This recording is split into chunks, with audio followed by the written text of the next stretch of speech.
Hi everyone, my name is James Gaffey. I'm the coordinator of the Rural BioReFarmeries project. On behalf of the Rural BioReFarmeries team, I want to wish all of my fellow Europeans a happy Europe Day.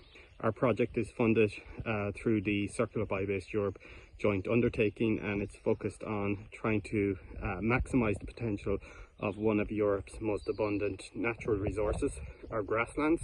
We can do a lot with our grasslands to help to improve the livelihoods of farmers, improve the competitiveness of our rural regions and our member states. We are currently using a lot of our grasslands to feed cows, but we can also create additional products, proteins for other animals, monogastric animals, proteins for humans, as well as a lot of different high value ingredients.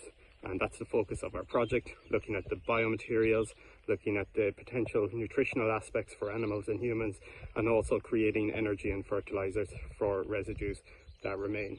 There's big potential for rural regions of Europe and people who live all across our member states in those rural regions, and that's what we're focused on. So on behalf of our team, happy Europe Day, and here's to continued innovation across our member states on our journey to become a more sustainable EU economy.